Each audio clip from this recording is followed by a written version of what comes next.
This is TWIS. This Week in Science, episode number 936, recorded on Wednesday, July 26th, 2023. Nothing compares to science. Hey, everyone. I'm Dr. Kiki, and tonight on the show, we will fill your heads with a mysterious boundary, the Loch Ness monster-ish, and why you should consider robbing an art museum. But first, thanks to our amazing Patreon sponsors for their generous support of TWIS. You can become a part of the Patreon community at patreon.com/thisweekinscience. Disclaimer, disclaimer, disclaimer.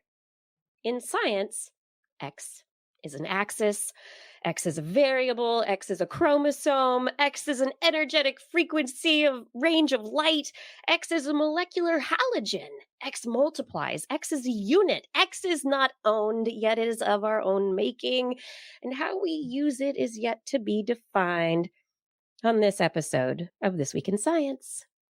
Coming up next. I've got the kind of mind that can't get enough. I want to learn everything. I want to fill it all up with new discoveries that happen every day of the week. There's only one place to go to find the knowledge I seek. I want to know what's happening. What's happening? What's happening this week in science? What's happening? What's happening? What's happening this week in science? Good science to you, Dr. Kiki. Good science to you too, Blair, and everyone out there. Welcome to another episode of This Week in Science. We are back again in the wonderful 21st century to talk about all the amazing science that we were able to uncover this last week that we thought was interesting and we wanted to bring to discuss and share with you. So I hope you're all ready for a great show. Has it been a good week, Blair? Oh, yeah. Lots of Yeah. science to talk about. Had to really figure out what I wanted to bring. Very excited. I know.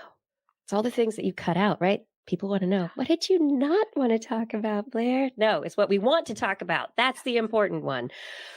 Okay, on this week's show, I have stories about troubles with AMOC, restoring fertility, fighting malaria, and why some people have more trouble with stairs than others. What do you have in the animal corner? Oh my goodness. I have the invisible line you talked about. I have the Loch Ness monster, but not really. Ish. I wish I did.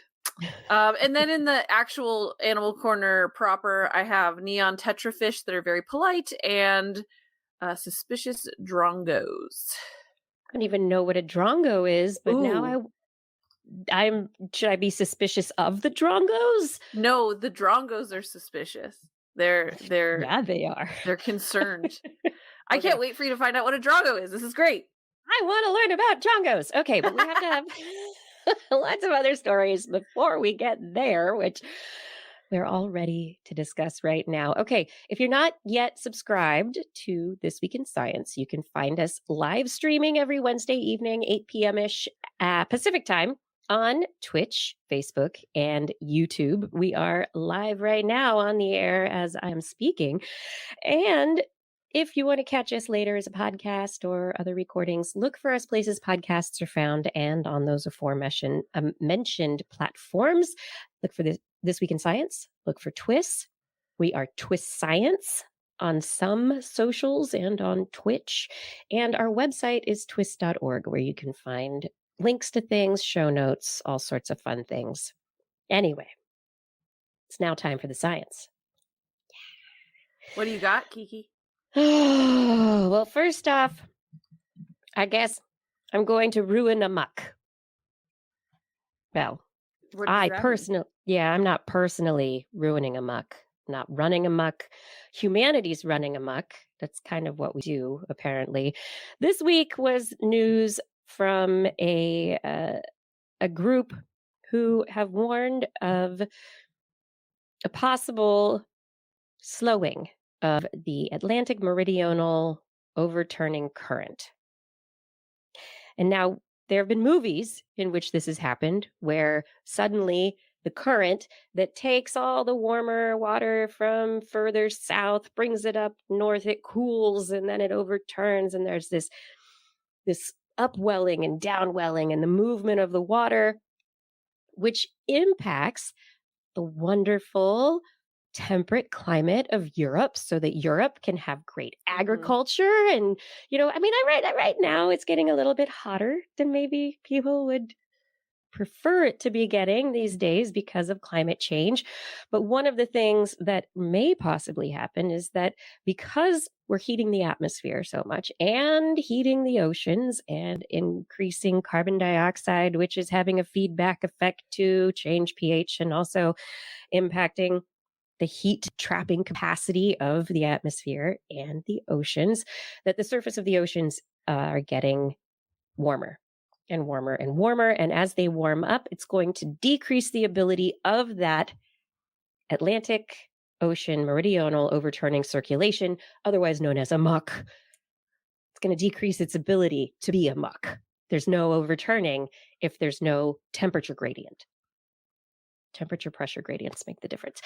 So we've heard about this before. There have been movies that have suggested that there could be a stoppage of this current, and then an ice age comes and impacts North America and Europe, and oh my God, glaciation, which the last time 12,000 years ago that Europe had a glaciation, it was because a muck stopped. So it could be, it's good, could cool things down in Europe a little bit, but we don't want it to cool down so much that agriculture is no longer possible and the ice sheets start moving their way down from the great north onto the continent. So, a lot of people are kind of questioning what's happening with this data. It was published in Nature this last week, Nature Communications. Researchers basically saying that the assessments from the Intergovernmental Panel on Climate Change, the IPCC, have been too they're not going far enough, actually, and that observations are already suggesting that we're seeing evidence of a stoppage of a muck right now, and that we're coming up on that threshold, the point at which it slows down really, really fast. And instead of, as the IPCC climate estimates suggest, which it's a muck will not stop until after the end of the 21st century.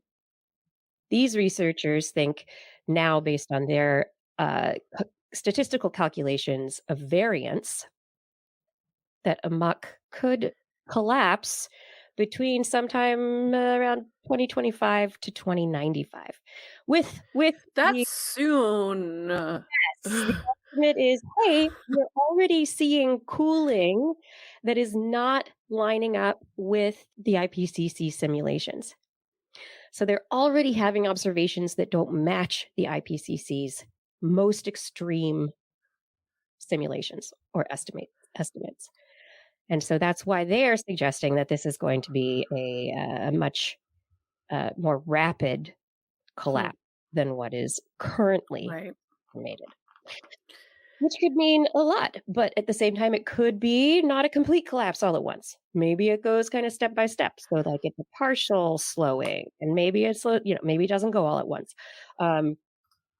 Other researchers think that the way that they have looked at the data is not appropriate, and that the IPCC is still the proper estimate. So there are a lot of questions as to what's happening here, but there are researchers who write at realclimate.org who have published papers on this current previously, and have written up some great points about this that you might want to take a look at, and we'll link to it on our website. And they link to a number of papers related to all this stuff. But the take-home message is that a lot of researchers are looking at this and taking it very seriously, and that the IPCC's estimate of like there's maybe a 10% chance of it happening within this century. Why aren't we looking at the likelihood or the statistical significance at something more like what we expect from the rest of science, which is our certainty levels are at like 99.95 or Right. 99.99% statistical significance. We're not doing that. So it's kind of like, you're going to go into a room and there is a 1 in 10 chance that you're going to open the door and there's going to be gases that'll kill you. You, Right. would you open the door? Why do you wear a seatbelt? Yeah. What's the likelihood that you're going to be in a fatal car crash? It's less than 1 in 10, actually. But it's still scary enough that we wear a seatbelt. And you should. I'm not saying you shouldn't. But that's exactly the point, right? Like, we do so many things to avoid something that is less likely than 1 in 10. We do. 1 in 10 is actually not good. No. I will also say, I feel like this is when I want to shout out to my environmental science teacher in high school who was talking to us about the Gulf Stream and how it would be reversed and Europe would be thrown into an ice age, and this was 20 something years ago, and I've been thinking about it ever since then. So it's actually a lot more intense if the entire AMOC system is going to get messed up, not just the Gulf Stream. But right, this is talking about not just the Gulf Stream. They're talking about the AMOC system. And there are already temperature changes that we are measuring at the sea surface that are indicative of the predictions that are more dire than what IPCC is suggesting. Now, there are some research. If you go look at the news and the way it's being covered, it's like, okay, there's a really small chance it could be as early as 2025. Probably not going to happen. But, within this century, sooner than we were anticipating. We might not really be able to, I guess, really picture and conceptualize what the change of to AMOC would mean for life in Europe and life on, northern North America areas, and how that could potentially change the Gulf Stream and all sorts of stuff. But we are already seeing heat changes that are definitely the result of climate change. Again, another group came out this week reporting on their assessment of extreme heat in Europe, North America, and China, and that the temperatures that we've been seeing are much, much more likely because of climate change. And if it weren't because of climate change, that the temperatures that we would be seeing, the highs of our heat waves would not be as high. So we can worry about heat, we can worry about AMOC, but why not both? And how about look at the planet as a system, and let's try and figure out how we can do best for all of it, right? I mean, this is why climate scientists have pushed the climate change rebrand from global warming so hard. Because it is so much more than warming. Yes, warming is part of it. And yes, it's like 114 degrees in Arizona or something today. But it has been for like 25 days or so. It's like it's like a 20-day stretch of over 110, which is amazing. I think it was 130 something in Death Valley today. Anyway, that's part of it. And that's bad. But Europe freezing over is also bad. And also part of it. It's a system. You mess up the system, things don't circulate right. And as much as we might, as humans, like to run amok on the planet's surface, we don't want to ruin amok. So let's try not to. We need it. Let's decrease our carbon dioxide output, everyone. And that doesn't necessarily mean just pulling carbon dioxide from the atmosphere. We need to start figuring out how we use our energy, how we create products, how we are consumers, and how our industries are regulated. We got to work it all together. Voting everybody. For politicians who support climate action and reduction of fossil fuels on a larger scale. You cannot do it by yourself. You have to get the support of your local governments. That is the only way. Sorry, you gotta vote. You gotta vote. Don't ruin amok. Vote. But speaking of oceans, you had another cool story related to a Yes. mysterious boundary in the ocean. Yes. Mysterious Let's talk boundary about. potentially caused by climate change 35 million years ago. What? There was So climate change 35 well, million it's years I mean ago? that was like normal climate change. That was like the climate change as the result of weird tectonic activity, which I'm going to get to in a minute. So there's this thing called the Wallace Line. It's in the Malay archipelago, which is a chain of more than 25,000 islands between Southeast Asia and Australia, which includes the Philippines, Indonesia, Malaysia, Papua New Guinea, Singapore, and many, many others. And this guy, Wallace, noticed that the species that he encountered was they were kind of the same, and then they were drastically different at a certain point. So there was this strange boundary that he got named after him called the Wallace Line. Since then, it's kind of been redrawn to reflect current findings because, a scientist on a boat, it is a contemporary of Charles Darwin, didn't have perfect data, but since then, they found that, aside from a slight redrawing of the line stands. So on the Asian side of the line, the creatures exclusively originate from Asia. Once you cross this line, bam, there's a mixture of Asian and Australian animals. There are no crossovers of Australian animals above it, but Asian animals can move below it.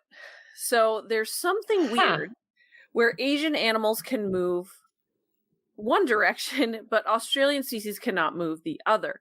So there's some weird, sort of weird selective pressure happening that will not allow any animals from Australia to cross this line.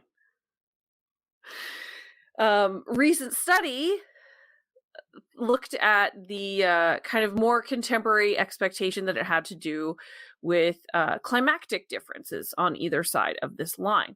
And so the reason that the climate is so different on the two different sides of this line, they think actually has to do with tectonic activity from around 35 million years ago. That's when Australia broke away from Antarctica and crashed into Asia, which made this archipelago.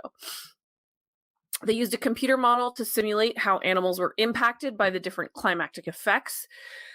And they factored in dispersal, ecological preferences, evolutionary relatedness, all the stuff of about 20,000 species. And they found that Asian species just were much better suited for living in the archipelago at the time. So basically, the Asian species had evolved already to be more flexible. And the Australian species were less flexible. And so, that kind of tracks with what we know about Australian species. It's island biogeography. There are a bunch of weirdos. And the reason Australian species are so weird is that they were separated. They became specialized for a very specific habitat, and they never went anywhere else. And that was it. They had no other selective pressures. And so this kind of follows that line. So, the climate in Southeast Asia and the newly formed archipelago was much warmer, wetter than Australia, which was cold and dry. And as a result, the Asian animals were well adapted to live on the islands, were able to use them as stepping stones to move all the way towards Australia. But then these Australian species, they were less successful at going tropical because they were used to this dry, cold habitat. And so, this explains this kind of weird phenomenon, but ultimately also it gives us tools to look at how to forecast modern day climate change and how that will impact species. So it's kind of more data to put into species flexibility studies, essentially, to see who's going to be able to adjust and adapt to changing climates and who will not. And so my guess is that Australia is not looking so good. That the animals there, they're great for what they have been adapted for, but if it changes, it's not going to do so well. That said, Australia itself does have a very varied layout of habitats and ecosystems. You've got, the outback, you've got more tropical regions, there is a lot of variance, but maybe there's a lot less generalization within the species. Right. Well, and Yeah. if you look at a lot of the animals that have survived on Australia, they are they always like to use words like primitive, but that's not right. They are of a more ancestral morphology, I would say, than animals that you see in the rest of the world.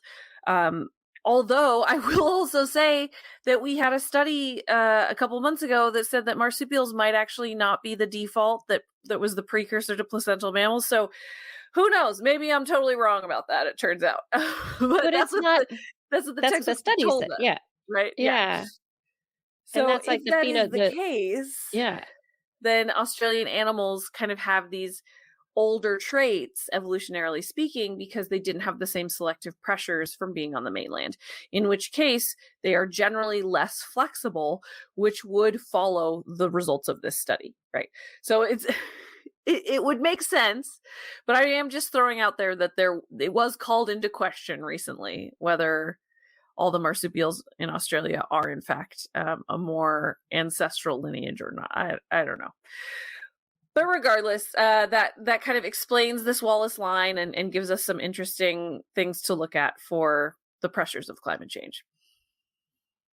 Yeah, I wonder though, with the suggestion that potentially there will be different glaciations, there will be because of climate change. It's not just like you said, global warming, right? There's going to be localized changes. There are going to be changes in water level, right? So the ocean level, sea level is going to rise in some places, not in others, because of the way that gravitational shifts are going to influence the compression of the Earth's crust and other facets of how it moves. And it's going to just be very interesting to see which places maintain kind of a status quo, which become different than they ever were. Like here in the Pacific Northwest, we're starting to see more weather that's hotter, that's more like southern climates as we go further on.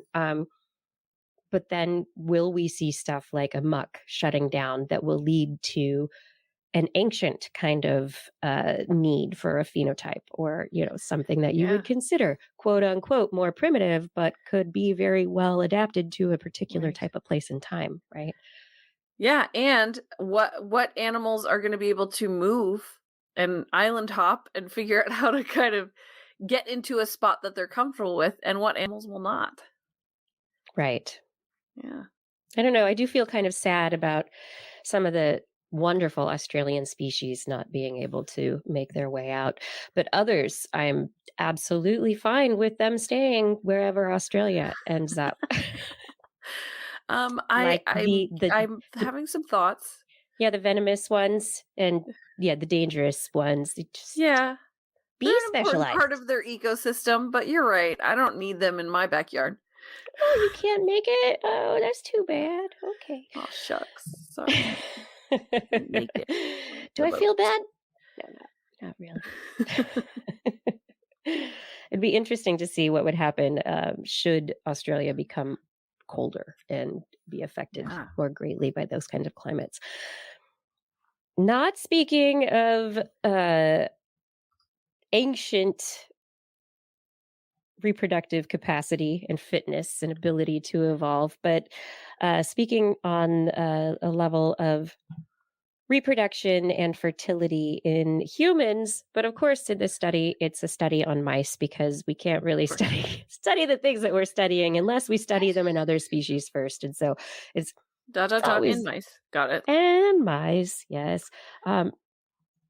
This work is very interesting because there are a large number of people who undergo ovary degradation, whether it's from chemotherapy or from other disorders or genetic issues. But over time, there's about 5% of people with ovaries who have issues with being able to be reproductive, that their ovaries decline in fitness. And this is not just a problem for reproduction, because when the ovaries start to decline in their function, they also stop producing lots of essential hormones that are important for bone strength and for like physical function and brain function. And so the ovaries are very, very impactful to the physiology overall for people with ovaries. And when they start to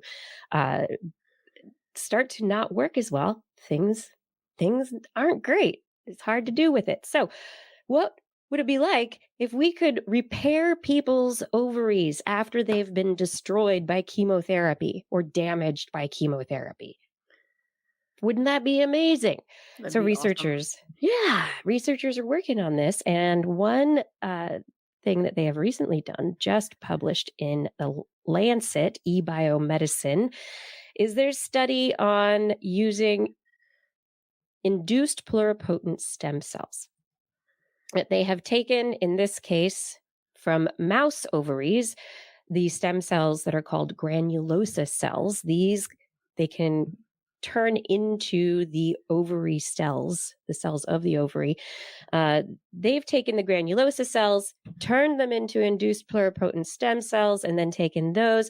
And induced pluripotent stem cells, they could become any type of stem cell, but they're making them turn into ovary cells because it's kind of, there's this weird programming that's kind of embedded in there somewhere where it's like, oh, you're from an ovary? You still want to become an ovary. We could turn you into skin, but we're just going to have you become an ovary. That's great.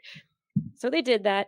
They injected these ovarian cells into mice, and in the work that they did and they published, they were able to take these non-reproductive cells, the stem cells, the granulosa cells, and turn them into functional eggs. They were able to have the mice with non-functioning ovaries go on to reproduce. The stem cells were implanted. They worked as they should. They turned into ovarian cells. The ovarian cells were then able to support egg cells, and the egg cells were then able to go on and produce offspring. That's amazing. Yes. And they had multiple generations of animals. They went several generations down the line to see if there were genetic abnormalities or any issues from the stem cell implantation, and there were not any that they could see. And so this is a proof of principle for moving forward into possible human trials in the future. Wow. Yeah. So making a stem cell into an egg, I recognize this is like a very specific pathway, but that is a big deal. Yeah, but this isn't just making a stem cell into the egg. This is restructuring, rebuilding an ovary that has been dying back, that was basically, deteriorated or almost dead because of genetic issues or because of something like chemotherapy. And it's like, we will rebuild it. It's like, I don't know, the bionic woman, but stem cells. It's a stem cell ovary. And so these ovaries were able to then go to inducing oocytes, which are the egg cells, and the oocytes were then able to become little mice. Love it. Yeah. Wow, that's we've come very far. I know, right? This is a big deal. I don't really have anything intelligent to say about it. This is just a big deal. It's a pretty big accomplishment that researchers have been working on for a long time. Yeah. Yep. Oh, wow. Yeah. So the possibilities of, there are a lot of people who don't know that, they can save their eggs, or there's not, you're going to undergo chemotherapy or whatever. A lot of people don't hear about those things, and then they have no choices. And now this, or they don't have the insurance that does it at the time. Yeah. And this is the kind of thing that will allow people to, reproduce and to be, to have the things that they want, that they need internally. And if it, like I said, also, it's not just about reproduction. It's about having functioning ovaries that produce estrogen or estradiol and other steroid hormones, and are important for physiological function. And so that in itself is also an incredible deal. Like, instead of, maybe you have a hysterectomy and have also maybe your ovaries are suggested to be removed for whatever reason, but maybe you're able to rebuild them. And so then you don't have all of the deficits that come with having had all of that removed from your physiology. Or you go into super early menopause. Yeah. Wow. Yeah. Love it. Yeah. It's very exciting. So, we'll see. Where's this going to go down the line? It looks promising and it's great. We were able to solve a problem in mice yet again.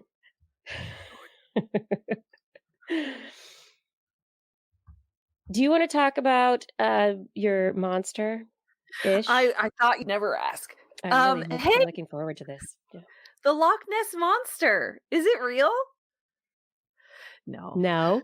But No. Where the cryptozoology hits actual zoology is where many researchers over many generations have tried to figure out what people are seeing.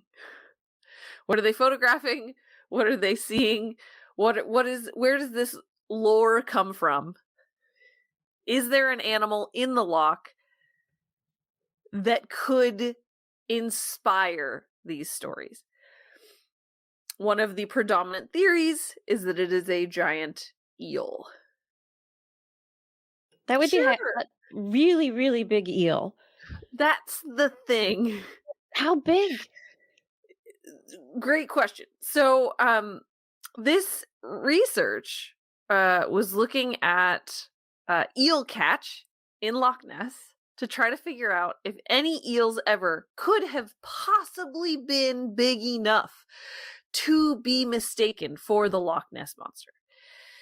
And so they used previous estimates of the monster's size, and then they used this eel catch data to try to figure out if this is at all possible. No, there's no eels big enough in Loch Ness. They calculated the chances of encountering a 1 meter eel, which is approximately 1 in 50,000, which could explain some sightings of smaller things that people see in the loch, or the smaller version of the Loch Ness monster. But the big guy, that big Nessie situation, probability is basically 0.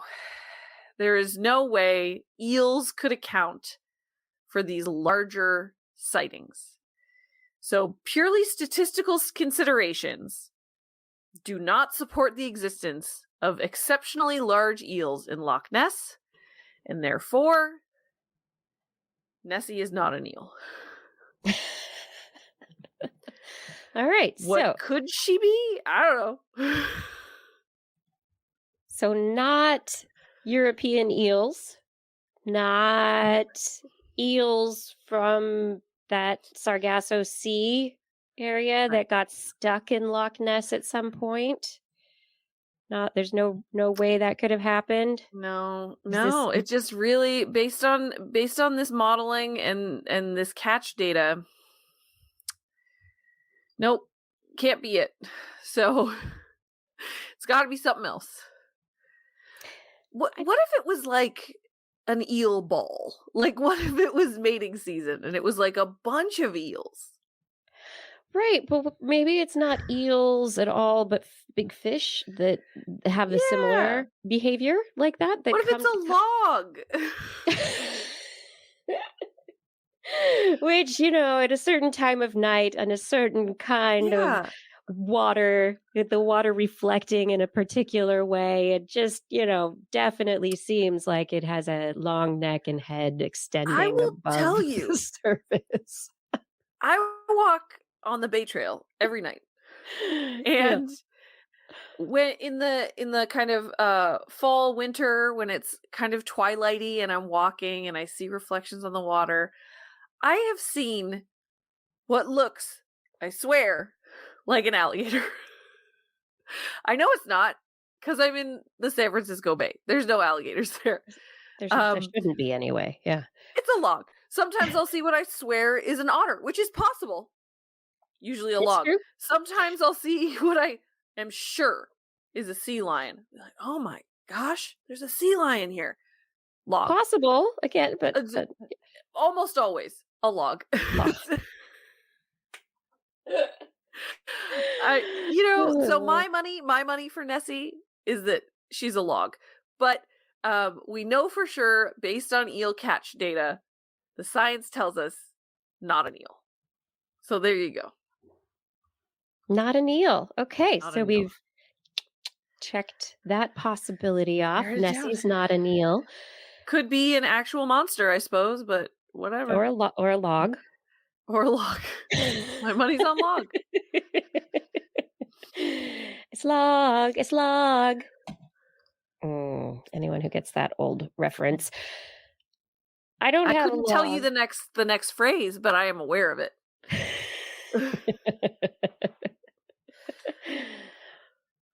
I don't remember. It's better than bad. It's good, right? Yes, right? There you go. Yep. It's wood. It's better than bad. It's good. Anyway, moving on down the line of stories away from the fun idea of thinking of cryptozoological possibilities in Loch Ness. Not eels. Let's move on to things that are not so crypto, but actually zoological, and that actually are posing problems around the world, like malaria. The Plasmodium parasite, which causes malaria, carries the malaria and causes all sorts of problems. Plasmodium, this paramecium, it comes and it's injected into your bloodstream, usually when you're bitten by a mosquito. Aedes aegypti is one of the nasty ones that we don't like for that one. Malaria, there have been cases in Florida recently. Climate change is making malaria more prevalent in areas of the southern United States, and we're likely to see it spread within the northern hemisphere even further, as we could say, thank you, climate change. And we could stop it by stopping climate change. But anyway, let's go back to malaria and the fact that people have been trying for years and years and years to figure out how to treat it well and also how to possibly prevent it, because it is such a global problem. There have been efforts at vaccines, and we currently now have a vaccine that is better than nothing. It's not the best vaccine. It's not 100% effective. It's actually not, for the comparison of other vaccines that we get here in the United States, it's probably not even as effective as the flu vaccine in terms of how well it works. However, it's more than was had before. And so it's it's actually working and doing good throughout the world. But researchers are still working to discover more possible vaccines. And in this work, collaborators from Victoria University of Wellington's Ferrier Research Institute and the Malagan Institute of Medical Research in New Zealand and the Peter Doherty Institute for Infection and Immunity in Australia have been looking at mRNA-based vaccines. And one thing to know about malaria is that it gets injected into your bloodstream, and then those little paramecium, the Plasmodium parasite, likes to go to your liver and hang out in the liver, and the eggs, the cysts, they grow and develop within the liver before then emerging again and causing the larger illness. And so the researchers, in trying to develop this particular vaccine with mRNA, initially it failed because they were just targeting a protein that was within the malaria or Plasmodium genome. They got one protein. They were going to use that one, and it didn't do much. And so in their next efforts, they kept looking, and they found what's called an adjuvant. And adjuvants are additions to vaccines that make them work better, be more effective. And in this case, it was an adjuvant that helped the mRNA vaccine go specifically to the liver and pretty much only be active in the liver. And in doing that, the mRNA vaccine creates immune cells, CD8 T cells and others, that are then like memory cells that have a memory against this protein for malaria within the liver, which is where this parasite goes to build its resources and get better at doing its, what it does, but in fact hurting you. And so instead of focusing on having floating memory cells that are in the blood that don't do as much good, which is how other vaccines have been working so far, it is specifically focused within the liver. It's highly focused, and they were able to basically harness this mRNA platform to halt malaria in the animals they were studying it in. And this is in Nature Immunology that they have published their paper. They showed in mice this addition of the adjuvant, the agonist, it recruits T cells from type 1 natural killer T cells under these mRNA vaccination conditions and produces specific cells against a protein in the liver and keeps the mice from getting infected with malaria. So, could you call this a weird silver lining from COVID? Because of mRNA vaccines use and testing, or do you think this was well on the tracks already and it's not really related? I'm going to say this is probably something that was being looked at, but I'm going to guess that it wasn't well on the tracks. The researchers in this particular instance, they turned to mRNA in about 2018. So it was prior to the COVID pandemic, but it's probably because of what has been learned with respect to COVID and also other diseases that mRNA vaccines are being used for, such as like cancer, and I think there are quite a few. I mean, HIV/AIDS. I think there's some mRNA work being done. There's a lot that's being applied right now, and so I feel like the money that was probably put into supporting the research efforts for mRNA vaccines during the effort to get vaccines out for COVID-19, that has benefited all of this incredibly. Great. Yeah, because the only reason we got an mRNA vaccine for COVID was because there were so many different paths of research for it happening already. But it really did allow just an amazing data set of just real life application of mRNA vaccines in a way that I think probably sped this stuff along a lot faster than it would have gone otherwise. So I think so. It's neat to see it kind of, and I hesitate to call it a silver lining because COVID was terrible and so many people died and we're still stuck in a dystopian future because of it. But how many groups would have had maybe the mRNA technology set up in their labs? How many people would be aware of it as a platform for advancement? Like maybe it would have taken another 5-10 years. Maybe this is something that would have gone more slowly. So I think yes, silver lining, but also it was on it would be nice to see some lives saved after all this because of what we learned from all that. Yeah.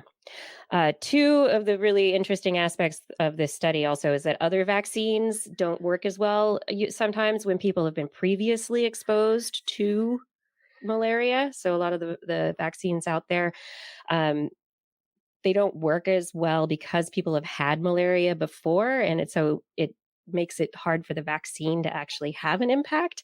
And in this particular case, with their animal models, even rodents that had been pre-exposed to malaria had a really big response to this mRNA vaccine. And so that is a huge, huge thing. So I don't know, still need to get to human trials yet again. This is in mice. We've done wonderful stuff in mice. So it's going to be many years to come, but it's, I don't know, we're looking at 10 years, 5-10 years before malaria becomes really endemic within North America and people really start to care about it. Yikes. It's just a bummer that people don't care about it now when a lot of people are getting it currently, just not in the United States. Yeah, that's my tongue in cheek right there. Yes. No, absolutely. It's so frustrating. And it's also scary that we probably will get it here because of climate change and all that good stuff. And but if we just gave a toot now, then we'd benefit later. Hello. Yes. We help we help our neighbors, right? Isn't that what we're supposed to do? Help our neighbors. Yes. Anyway, really worried about your own personal benefit. There will be some later. I don't like talking about personal benefit and all that kind of stuff. Unless it's talking about how people are going to personally benefit from watching or listening to TWIS. So thank you very much for being a part of the show this week. This is This Week in Science, and we are so glad to be here talking about really interesting science news stories with you and hearing what you have to say. I love seeing your comments in the chat room, although currently, apparently, it's all about soccer. But we are continuing on with this show. And if you would like to support the show, you can head over to twist.org and click on the Patreon link. Patreon is how we are listener supported, and we really can't do it without you. So your help, no matter whether it's $5, $10, $15 a month, any amount helps. And you can choose your level of support over at the Patreon interface. And we just really appreciate you being a part of helping us do this for you. We really can't do it without you. All right, we're going to come back now for more of what we love to do, which at this time is to talk about things going on in Blair's Animal Corner with Blair. She loves our creatures, great and small. Biped, millipede, no pet at all. You want to hear about animals? She's your girl. Except for giant pandas and squirrels. There's Animal Corner. What you got, Blair? I have two stories that I was very excited to bring and very excited to read all about. And now you're when not? I dug deeper, I had some issues with the mechanics. So okay, let's dig so we're it going to talk about it because they sound very intriguing. But that's kind of the theme this week is like, is that actually what that means? So here we go. So first study, neon tetrafish line up to escape a small opening. Okay, so schools of neon tetrafish, Parachirodon in Nessie, they will queue up to evacuate through narrow spaces when they are in a hurry, and they will do so without clogging or colliding. So, researchers observed neon tetras evacuate in groups of 30 through a narrow opening in a tank. The opening ranged from 1.5 to 4 centimeters, and they were doing it because the researchers were kind of pretending to try to scoop them up with a net. So basically scaring them through the hole, right? So the neon tetras themselves measure about 0.5 centimeters wide and 3 centimeters long. So definitely can't all go through at once. They found that the fish evacuated at faster rates through larger openings than smaller openings. Okay, so they're slower as a group to go through the smaller openings, but that fish evacuating through all sizes tended to do so at a constant rate. The exception was that the last few fish in each group would all kind of go slowly, which I guess that's just natural selection. They're going to get eaten, is my guess. They all gathered around openings of all sizes prior to passing through them, but they didn't bump into each other at all. There was no physical contact. So I guess this is where they're calling it kind of queuing up, is that because they didn't bump into each other or clog up or try to squeeze through next to each other, they were polite. They were waiting their turn. And so their findings indicate that they may wait or queue before evacuating through narrow openings in order to maintain a preferred social distance and avoid clogging. In previous studies, they've seen similar behavior from ants, but for example, humans and sheep do not do this behavior. They will all try to squish through at once. As if you've ever been in an elevator or a crowded subway stop. Or in Japan. No. Yeah, getting on the subway in Japan, terrifying. Except actually they have markers for lines so that they don't do that. But yeah, it depends on the situation. But Soccer anyway, games. so the authors suggest that they think that this would reflect the behaviors of schools of wild neon tetras when they pass between rocks and rivers to escape predators, stuff like that.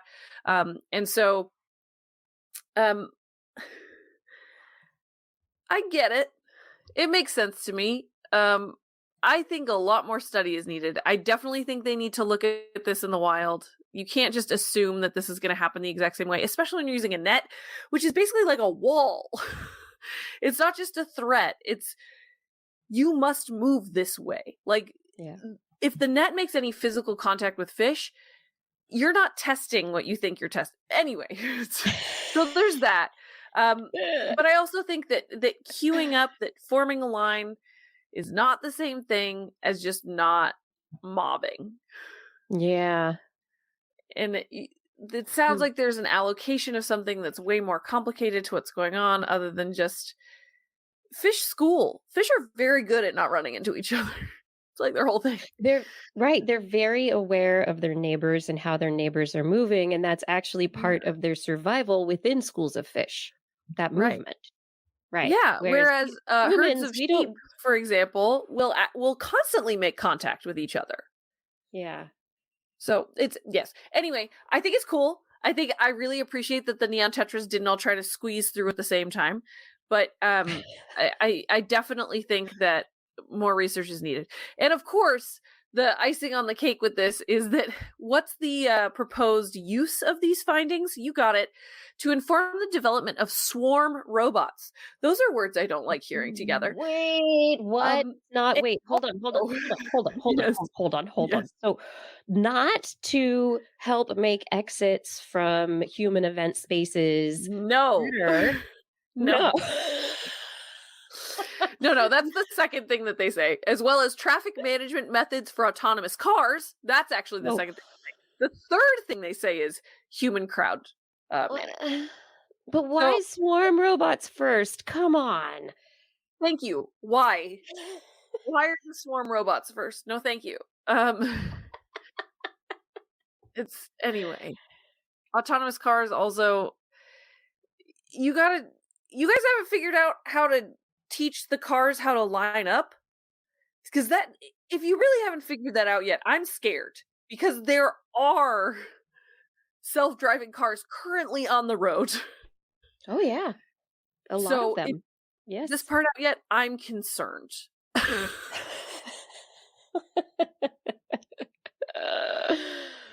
Oh, my. I think it interesting also, that it's definite that it's swarm behavior, and it's assuming that each individual, like you mentioned earlier, like that each individual is exactly the same, and so is making specific judgments based on proximity or other stimuli. But there's a video that shows how the fish move through, and it doesn't look like they're lined up as they're moving through, and it looks like some fish are like, I don't care, okay, and they end up getting kind of pushed through, and it wasn't something I tried to do in the first place. And there's some fish that go through kind of lined up together, others that mush together, and it seemed like it was a lot more varied behavior than they're trying to make it sound. I agree. And when I first saw that video that came with the study, I thought that was like the before video. I thought that was going to be, here's what happens with a big hole, and then we make it small. Now let's watch them line up. No, that was just the whole video. We need more videos. I want to see more. I need more. I just think they need to do more. They just need to tag a bunch of fish and record their movements in the wild and see how they respond to predators. I think that's all you need to do. Is how did these fish escape through these holes in the rock? Was it orderly? Or were they getting out of there as fast as they could? Because also, a net is not an eel. Bring it back to eels again, right? Like, No, a it's net different. is not the same thing as something that's going to eat you. Mm-hmm. So it's Totally a physical different barrier. stimulus. Yeah. It's not a threat. So anyway, I don't know. So Kevin fish Reardon might in the line up. chat Who room. knows? Who knows? Kevin Reardon saying we will need swarm robots to replace bees. Well, and possibly neon tetras. I guess. I don't know. Do the robot bees need to swarm? That sounds unnecessary. Right? The bee swarms are only to follow the queen, right? And to form a new colony. Them to pollinate. That's it seems scary and unnecessary. Anyway, swarm robots. Yikes. Let's talk about drongos. Okay, and now I need explanation. It's a bird, Kiki. It's a bird. Oh, why don't I know about this? Drongos range from Africa to Central Asia, Australia, and the Western Pacific Islands. There are lots of kinds of drongos. They inhabit forests, open country, gardens. A lot of them are really stunning. So there's the greater racket-tailed drongo, which like has these two like tail feathers that are almost like pinpricks. They're super thin, and then they end in a big old feather at the end. I'm sitting here with my mouth hanging open right now because they're so cool. They're very cool looking. They have little tufts on the front of their head. They're stunning. They're absolutely stunning. That's not what I'm here to talk about.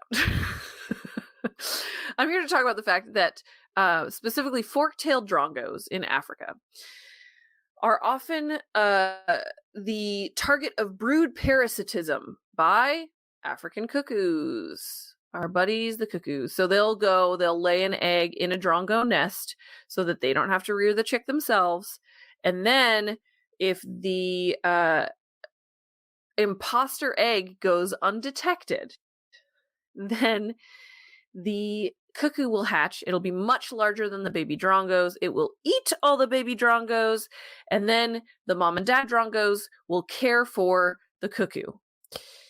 So that's the classic cuckoo story. We've talked about it a million times. But what this particular piece of research that came out this week is all about is the idea that drongos have signatures. So basically, drongo eggs vary. They have a lot of different colors and patterns. And so those are usually forged by the cuckoo. They can kind of copy them. But the drongos, their kind of flavor of egg is very personal and specific. And so the researchers suggest that the drongos have their own kind of signature. So just like I sign my name different from anyone else, drongos have their own color and pattern on their eggs that are specific to them. They are unique to them, and they're repeatable by the same individual. And so potentially they can use that to identify eggs that are not theirs. And that picture that you just showed is what a young cuckoo looks like. So those, I think they are so cute. They're really cute. Too bad they kill baby birds. But it's how they survive. So, yes, of course. You know, really. It's a cute fittest, bully. Right? Survival of the fittest. Here we go. Oh, you little cutie with your big mom eyes. And dad. So that's kind of the suggestion of this study, is that drongos have their signature. Their eggs are very specific. They can tell a cuckoo egg apart. Now, this is where the story starts to lose me, because if that were true, how do cuckoos still exist, and do they still lay eggs in drongo nests? If they're getting caught, how does this behavior continue? So let me get into it. They're not getting caught enough is the thing, right? Great question. So University of Cambridge and University of Cape Town worked in collaboration with a community in Zambia. They explored the effectiveness of signatures, as they call them, as a defense against this mimicry. And they found that despite near perfect mimicry of drongo eggs, African cuckoo eggs have a high probability of being rejected. How do they measure the probability of being rejected? Did they go in the wild and see which eggs were rejected? No. They carried out field work in Zambia across 4 years. They measured the differences in color and pattern of the fork-tailed drongo eggs and the cuckoo eggs. They found that the color and pattern of the cuckoo eggs were almost identical to the drongo eggs. Sounds like cuckoos are nailing it. The broad types of drongo egg signatures were forged by cuckoos, so cuckoos could kind of tailor the egg that they popped out based on what the other ones looked like in the nest. So the second step of their study, they simulated cuckoo visits by parasitizing drongo nests with foreign eggs from other drongo nests. Ooh. That was their proxy for African cuckoo eggs. This is where the study loses me.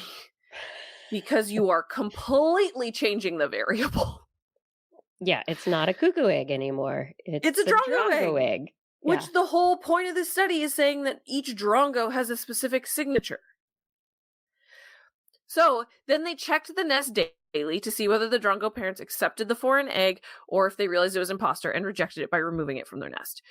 They could then test what differences in color and pattern between the foreign egg and the drongo eggs best predicted whether or not the drongo parents were tricked. So basically, what they're doing is they're using these foreign drongo eggs.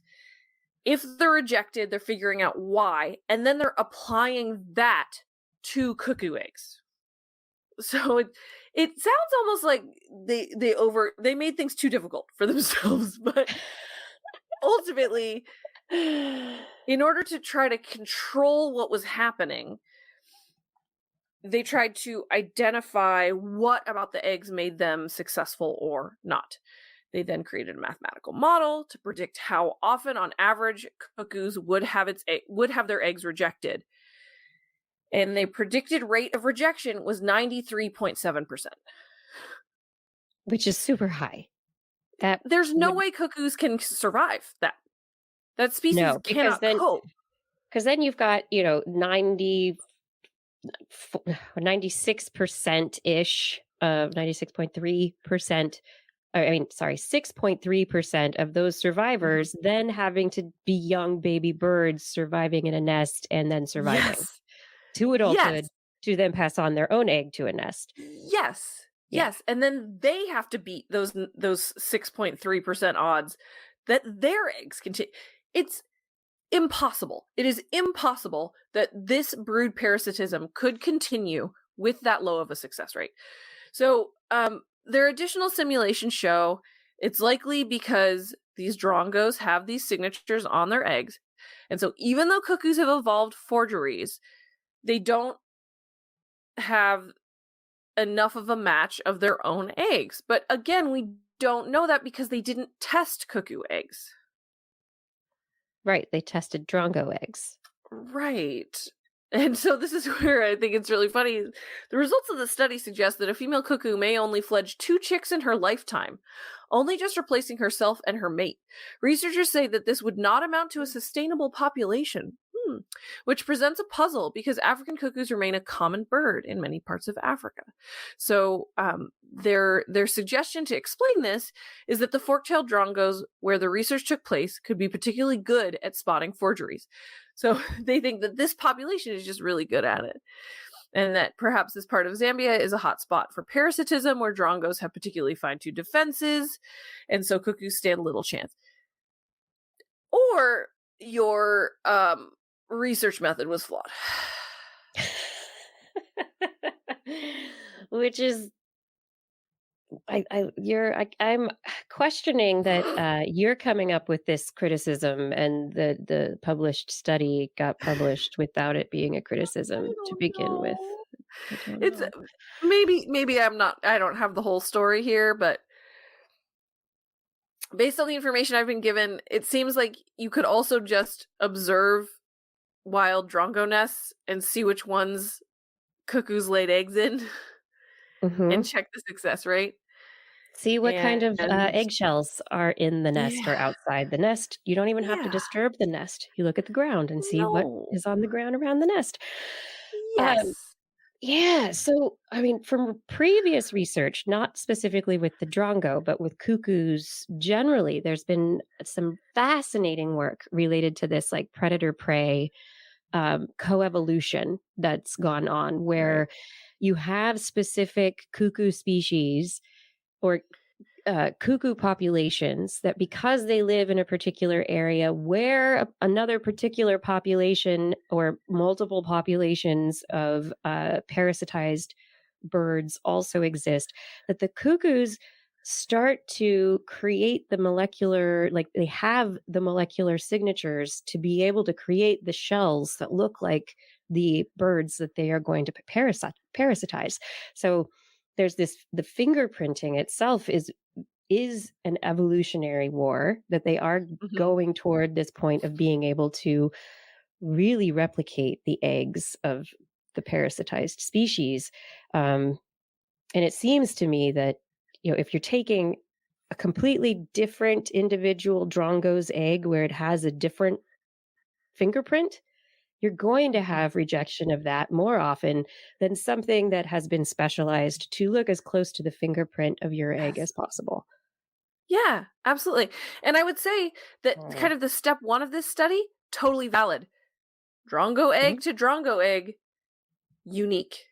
Yes, great. This idea of signatures, I'm totally on board.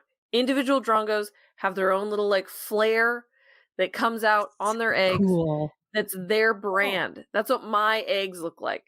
And I think that Aw, is awesome. And that may have developed to try to deal with the cuckoo problem. most likely. And That is yeah, and it's very part likely. of this Yeah. arms race that you're talking about. Mhm. But the idea that 93% of them could be kicked out, it's, And that cuckoos would still I survive in don't, that area. yeah, Yeah. Yeah. something's missing here. Yep. But yes, it is very cool that drongos have signatures on their eggs. And cuckoos have figured out a way to outsmart it, which is my takeaway from this study. And that researchers have not yet discovered a smart enough way to address it. Yeah. Yeah. There you go. Research-wise. Yeah, I love stuff related to cuckoos and the whole nest parasitism. It's so, once you start digging into it, it's such Oh an yeah. intricate, complex interaction between different species, Mhm. in an ecosystem, trying to figure out how it's gonna work. And like you were saying, you have, like, these drongos with very specific egg fingerprints. And then you have the cuckoos who are going around and probably like looking at a number of individuals and going, okay, who's timed with me? And whose nest can I put an egg into? And if I'm going to put Mhm. it in your nest, okay, do they have the ability to create a number of different fingerprint eggs? Yeah. Like, Are is they it like like, a 3D printer where they're like, yes, "All right, let me just scan this, yeah. and then I'm gonna How make do, my egg look like these other eggs." Yeah. how does that Or work do out? they know what their signature looks like, and are they picking the nest that looks like what their eggs look like? Are they aware of Exactly. that? Yeah. Yes, and how are they aware of that? Because they're Right. dropping and leaving. Right. Those cuckoo Yeah. parents are not hanging out because they don't want the other birds to know that they were there. Mhm. So, yeah, fascinating systems. Yeah. Yeah, there's How does lots it of cool work stuff to look even? at. Also, just Google drongos later if you're listening to this and you haven't done it yet. Just check out what drongos are like. They're super cool. And a lot of them do like weird mimicking calls, and they're very neat birds. Anyway. Blair, you have opened up a bird rabbit hole for me. I'm so Yes. excited. It's like, A I bird got time. nest, if you will. It's a bird. It's a very, very, hopefully not spiky bird Oh nest. yeah, spiky. Hopefully not too spiky. All right, I've got some fun research, and then it's mostly I've got three really interesting, fun stories to talk about that I want to end the show with. Let's talk about why some people have more trouble with stairs than others. Some people trip and fall down or upstairs more than other people who are able bodied and able to take stairs.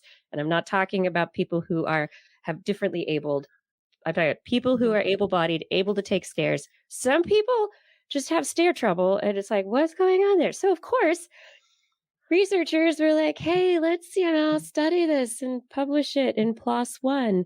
And so this is how we now have a study entitled Risky Behavior During Stair Descent for Young Adults. Differences in Men versus Women. Oh, of course.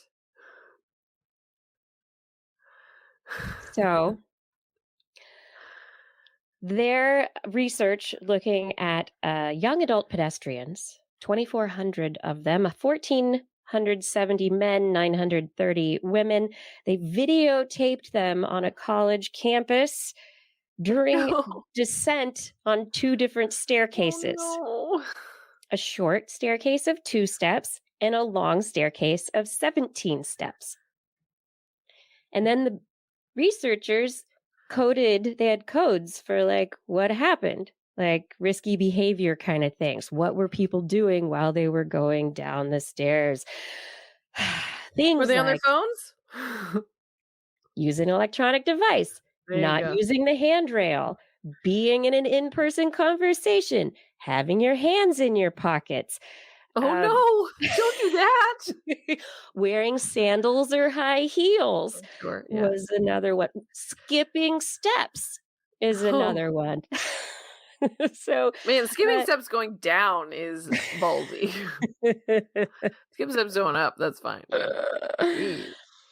Yeah, so the results of this study found that women were more likely to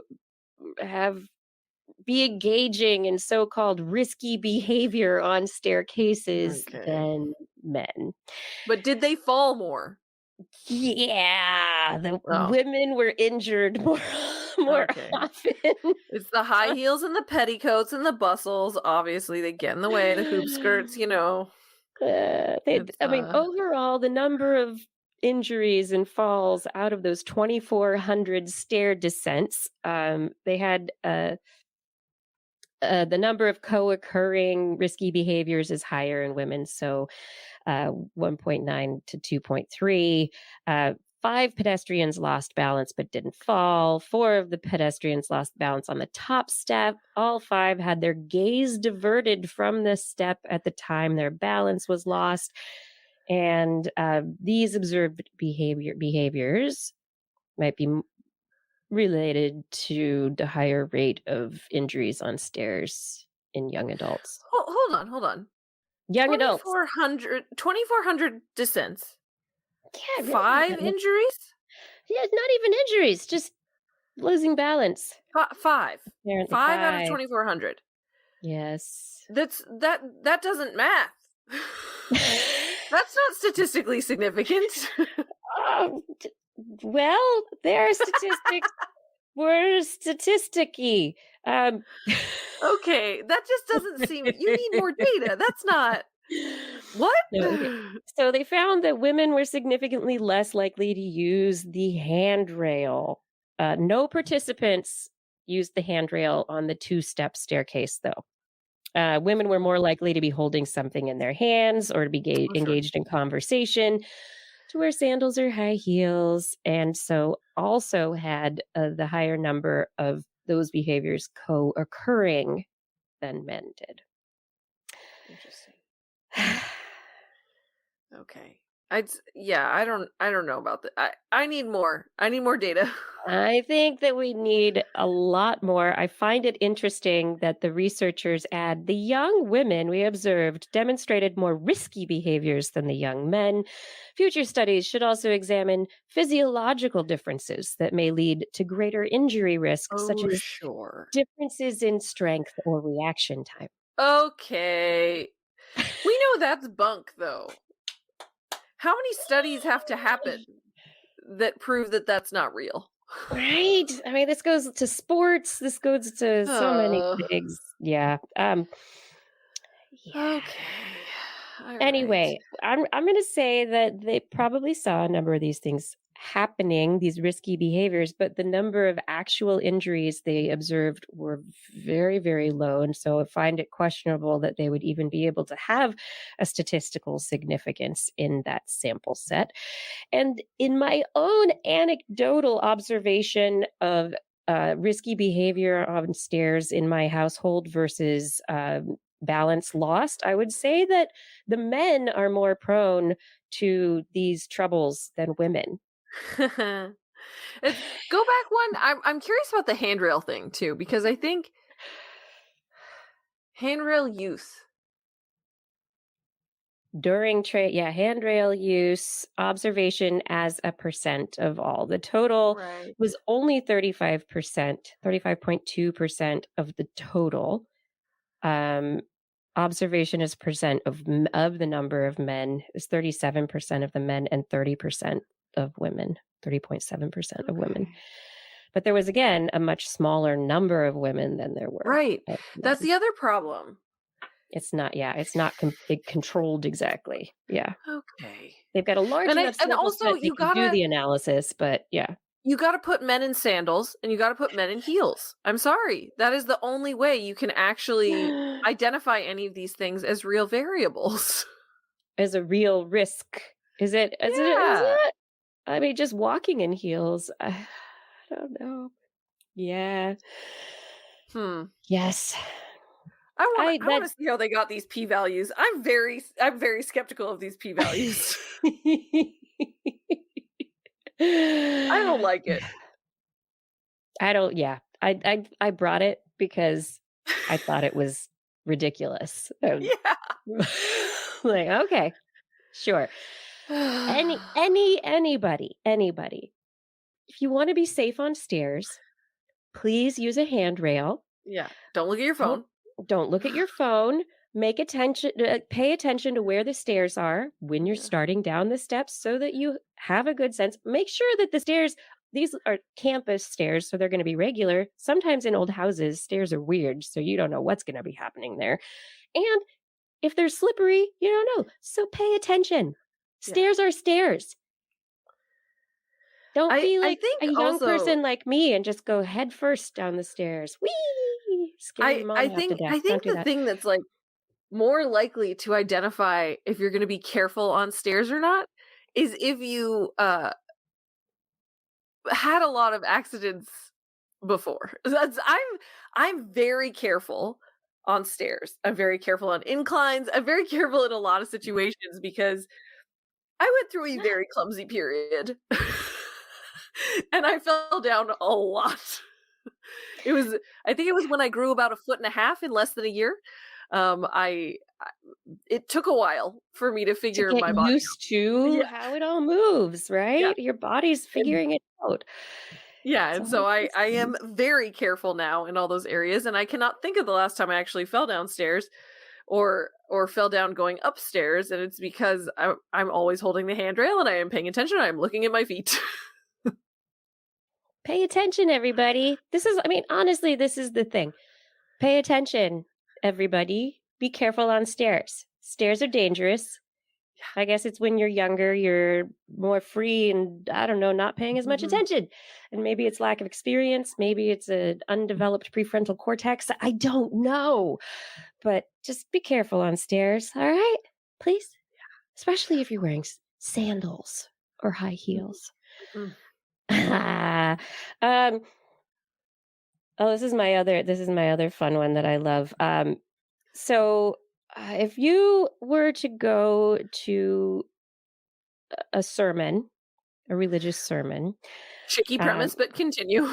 Yes, for whomever is out there, and your preacher, we're not a human, but we're a robot. How would you feel?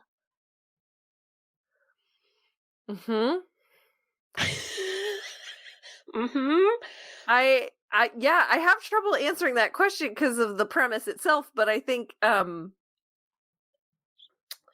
wow, that's really interesting. I need to know about that robot. Who is this robot? Why is this robot preaching? What's he programmed with? Right. Why does this robot think that it has the information that I need to live my life better, and according to whichever religion this is. So these researchers publishing in the Journal of Experimental Psychology have they put forward an experiment in an automated Buddhist temple. So, right, preacher, Buddhist temple. This is also something Those interesting. words are not quite right, but that's fine. Yeah, and so that was a recently automated Buddhist temple, and then they did a second study in a Taoist temple, and they found that people perceive robot preachers to be less credible than humans. Uh-huh. Again, your point being, how are they programmed? What is going on here? Why? The researchers say this lack of credibility explains reductions in religious commitment after people listen to robot versus human preachers deliver sermons. They did a third study that again replicated the findings in an online experiment and suggests that religious elites require a mind. People need to perceive that spiritual leader, religious leader, the elite who is preaching, has a mind that is experienced, that is knowledgeable, that there is agency, that brings the credibility. And this is partly why robot preachers are less inspirational to humans than humans. Why robot preachers? What's the idea? Because robots are everywhere and they're infiltrating everything everywhere. So why not robot preachers? They're checking it out, right? Where would robots work? Could robots work in a church? Could they not work in a church? Okay. All right. But what I would also be interested to see is if you gave somebody like a passage, like a sermon, let's say, written down on a piece of paper. And you said this was written by a preacher, and you said this was written by AI or whatever, or you didn't label it either way. Would people be able to tell? Probably not. Right. That's a very important question, right? But would they care? Yes. Yes. Because that's what religion's for. It's squishy. It's squishy, but there's also dogma. So right. So it's person based though is the idea, right? Like you're putting faith in it's person based, right? But then those people are supposedly tapped into something that is higher than ourselves, right? That there is a connection, that they are, helping you, guiding you. But AI guiding you. A robot that has been programmed is using AI to do the sermon. What if it's bringing all of the data, the information from the religious texts, from centuries of religious learning and scholarship, and bringing it to you in those sermons? It could be better than a human. And that's what I was wondering is if you told somebody this robot is basically an audiobook of your favorite preacher that is no longer with us, who has passed on. And he's going to read you so-and-so's sermon from 1972 or whatever, right? Would people like that? Whether that's true or not, right? Because then you're giving the credibility of this is actually this other person's words. You're just hearing it from a robot right now. Right. You're getting to hear it kind of like it's live right now with this robot. It could be like Robot Disneyland. Or like Great Moments with Mr. Lincoln. Yes. Yeah, it would be like Religion Land, right? Like that exists, right? I'm pretty sure that exists. Probably. I don't know. Yeah, I think it does.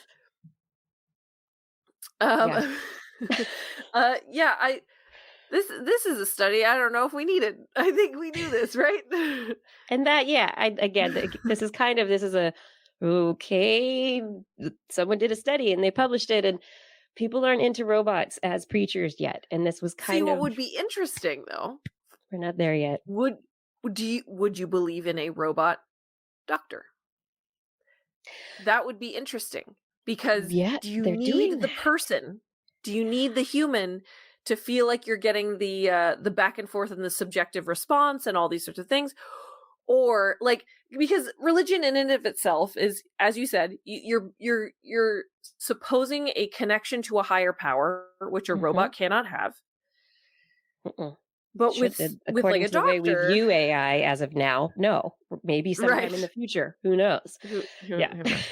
It's, I'd have to believe in a higher power to understand how any of that works. But anyway, Yeah. The doctor is supposed to be your best access to all medical knowledge. And if you had a robot doctor, they potentially have much more in their brain than a human does. Would you believe the robot doctor, or would you want to have a human doctor? That's the kind of thing that I think actually would be really interesting to see, because even I myself don't know how I would feel about it in the moment. There's part of me that says I want the person. But then when it Yeah. comes to something like surgery, maybe a robot surgeon would be better. Or, Right. yeah, it's a Or you're suggesting this medication. What's the statistics on the side effects and the Yeah. benefits and all this kind of, like, Yeah. a human can't give me that. So something also interesting on the doctor front, there was a study came out this last week in which they were trying to figure out how networks of doctors can help each other. And there's the concept of like the regression toward the mean, where you would think that if you have really good doctors and really bad doctors, that eventually all the doctors putting their input in, the good doctors will become a little bit less good and the bad doctors will become a little bit better, but they all regress to the mean. But they discovered that that's not true. That what happens is that the best doctors stay the best doctors and Mm. the worst doctors get better. So that actually Whoa. information sharing and the networking of doctors is better for everyone on a whole, as opposed to doctors working independently, which That is is very cool. yeah, right? Yeah. Yeah, I thought it was really I was like, "Oh, Dang. interesting. I hope my doctors are talking to other doctors." I hope so. Wow. Well, Yeah. yeah. I don't know. Robot Mm. preacher, no thanks. Robot doctor, maybe. So we're thinking about robot preachers, robot doctors, but have you ever thought about robbing an art museum? No. You've Have never you? I don't know. I've watched those Yeah. movies and Like TV National shows where Treasure or something like that. where I someone's guess going in I've and thought they're gonna about it. rob something and I guess I've kind of thought about it when it comes to the British Museum, because everything in there is stolen anyway. I Like, will wouldn't it be steal and cool to actually take repatriate some stuff this. out of there? Yeah, and repatriate it. That would be excellent. But no, I've never really thought about it, I guess. Well, some scientists at Duke University decided to think about it, and they had this paper they just published in the Proceedings of the National Academy of Sciences that explains their work, in which they had two groups of people, and the participants were assigned randomly to one of two different backstories. And there was an urgent group. So the urgent group was told, "You're a master thief. You're doing the heist right now. Steal as much as you can." And then they were put into a video game, which was kind of like a walkthrough of an art museum. And they had to go through and try out and steal as much art from this virtual art museum as possible. For the other group, they called the curious group. They told them, "You're a thief and you're scouting the museum to plan for a future heist." So now you have two groups of people going through the same game, but with very different goals Yes. and Yeah. different ways of experiencing it. The next day, they had people come back and they gave them a pop quiz about the art and the prices of the art and details about the art that they had seen in the museum. The participants had to flag the paintings as familiar and how much they cost and everything. The curious participants recognized more paintings and remembered how much each painting was worth. So being curious boosted the memory for more information overall. Okay. The urgent group did not have that. They didn't see that kind of increased memory. But the urgent group did have an advantage. They were better at figuring out where in the museum were the more expensive paintings. So they had figured out how to get more value out of the museum than the curious Interesting. group. Yeah. And so the researchers are looking at this now in terms of like these different strategies and how they are adaptive and potentially used in different situations. And so like the researcher says in this press release from Duke University, if you're on a hike and there's a bear, you don't want to be thinking about long-term planning. You're going to focus on getting out of there right now. Other things that require really short-term focus might be involved in like messaging for public health issues, like trying to figure out how to prompt people to go get a COVID vaccine. How do you take advantage of urgency as opposed to curiosity? Or if you want it to be a more long-term activation, how do you not get them stressed out? How do you make them feel calm and, be able to actually pay attention to more details? So you want to have people seek information, remember it for the future, and pay more attention for things that maybe are like a bigger lifestyle change with larger consequences. Yeah. Interesting. So they think, urgency is more involved with the amygdala being activated, fear and anxiety and emotion. And that has definitely impact on certain memories for like urgent mode stuff. Like you have more focused, efficient memories, but the curious exploration might stimulate more dopamine release and a different regions of the brain, like the hippocampus, for memory storage. Nice. Yeah. So, I mean, you asked me if I ever thought about robbing an art museum, and I haven't. Oh, now you're thinking about it again.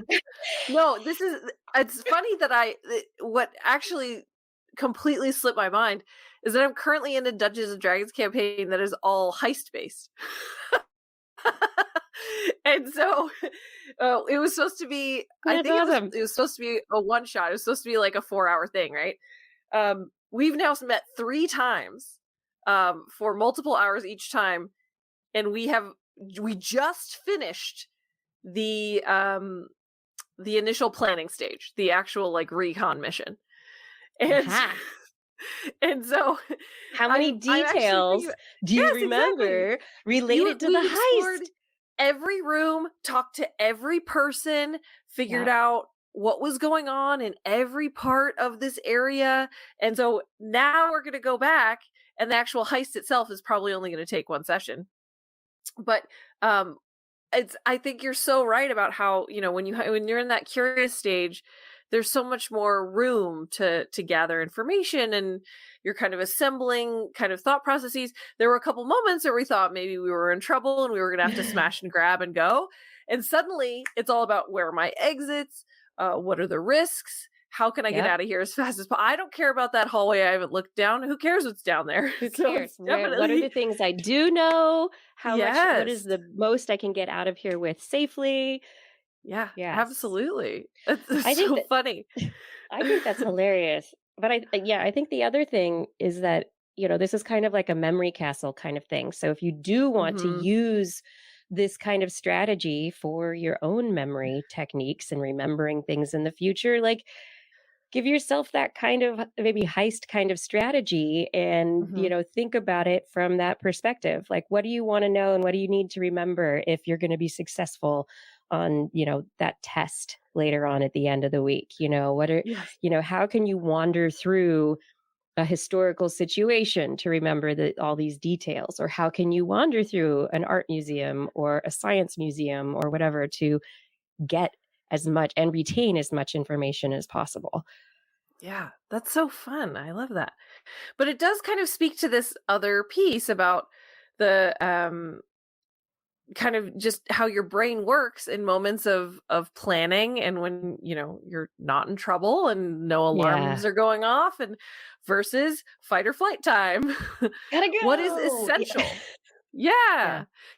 So that's a good reminder too, where if you're having trouble learning something or remembering something or being engaged in something, do you have any alarms going off in your brain? Do you have some fight or flight that's kind of cueing you in to prevent you from having those curious moments? Yes. Do you need to take care of any of Maslow's hierarchy of needs? Do you need to use the restroom? Are you hungry? Are you thirsty? Are you threatened? Like, is there something else going on that could be preventing you from learning in that moment? And that is the take-home message at the end of This Week in Science this week. Take care of your basic needs so that you can learn. So you can be curious. Because, yes. Yeah. You don't need to be curious. You want to be curious. Yes. Yeah. I mean, I think you need to be curious, but I mean, come on.